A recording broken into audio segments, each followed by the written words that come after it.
And the first period began in 1636 when Harvard was founded, and it lasts until about the beginning of the 20th century.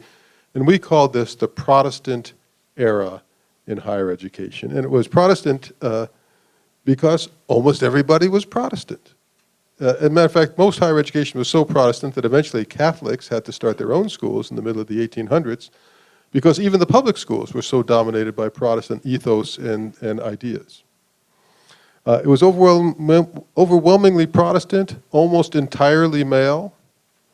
It was for the elite, less than 1%. 1 to 2% of people in the U.S. went to college or university up until 1900. It was overwhelmingly homogeneous. And the focus was on character and leadership. The people who went to college or went to university were people who were already pre-designated to be leaders in society. They came from the elite, the upper crust. And you went to college to be prepared for the role that had already been assigned to you to be a leader in society. So the role, yes, you studied lots of subjects, but the real core of higher learning was about character and leadership. And this was very much more like a church model, with the president of the university almost being the sort of campus pastor in a sense, and the president would often be the one who would teach sort of the capstone course for seniors on spiritual and moral formation and values. Around 1900, though, things began to change quite a bit, and Rhonda will talk about that.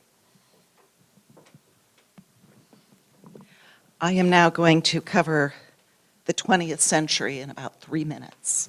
So clearly this is going to be a surface presentation. So we're talking about 100 years of history of American higher education. The theme here is that religion during the course of the 20th century moved from being central to what was happening at this elite university model to being something that was considered a private matter, not the business of universities. So, quick history. During the course of the 20th century, education moves from being just for 1 or 2% to being education for the masses. Everyone by the end of the 20th century is talking about access to college for everyone. And this took off in particular. This is a chart that starts in 1700, goes, you'll see 1900, we're only at 1 to 2% of the population being headed toward college. The takeoff is World War II. GI Bill had a lot to do with that the numbers take off to, at this point, more than 50% attend college of American adults. Higher education in the 20th century became co-ed. It became increasingly diverse. It also focused on content rather than on moral and leadership development.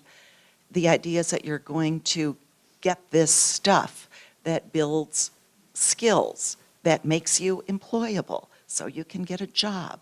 You're not necessarily going to get to be the leader, but you're going to be employable.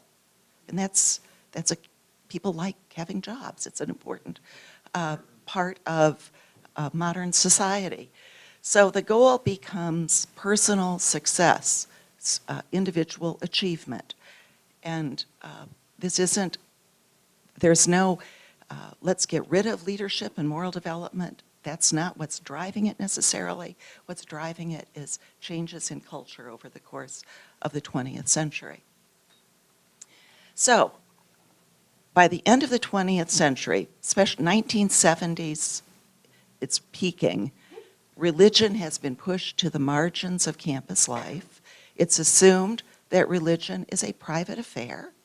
It's not the business of the state university to be providing religious instruction, and most folks are going to public publicly funded institutions at this point. And so colleges and universities become non-sectarian. Graduate education is skill-based and competency-based. So the structures change, and most institutions say, we're about education. We are non-sectarian institutions. Religion is a matter for churches and synagogues and other religious groups and families. We have enough to get done here, just educating our students. We don't need to be doing religion as well. So religion is pushed to the side, faith was privatized, and religion essentially became invisible on most university campuses. That was the goal, was to keep it invisible. It wasn't necessarily to be anti-religion, it just wasn't part of what was considered the university's job. So, historic arc of religion on campus. We have covered several centuries now. Protestant era to about the year 1900, 20th century, privatized and invisible. By the end of it, religion is no longer a visible presence on campus for the most part.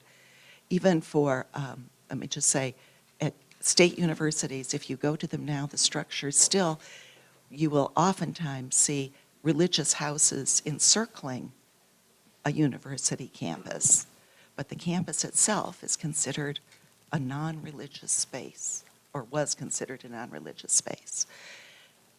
Some thought, oh, that's the end of the story. Done. But things started changing. What's happened in the last 15 to 20 years is that suddenly religion has re-erupted on campus into visibility. And colleges and universities across the country are struggling with what to do with this new eruption of religion on their campuses. And that's part of why the endowment gave us this grant to go and see what's happening, because it's happening differently on different campuses, so try to make sense of what's going on.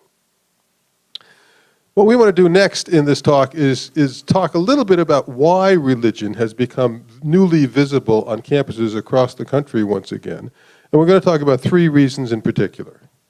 And they're relatively straightforward, but the first one is religion is visible on college and university campuses now because religion has become more globally visible in the last several decades as well.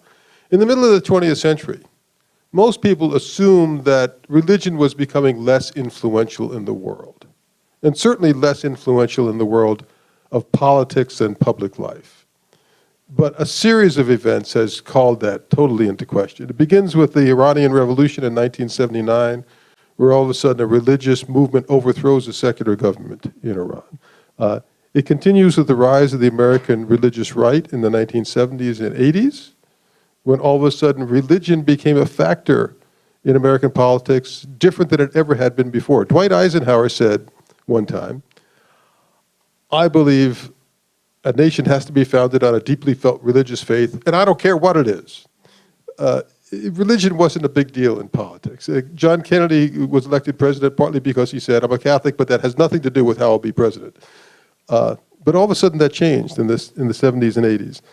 In 1990, communism falls all over Europe, and it falls largely because of religious resistance to it, and in particular in Poland, because of this one particular person, Pope John Paul II, now St. John Paul II.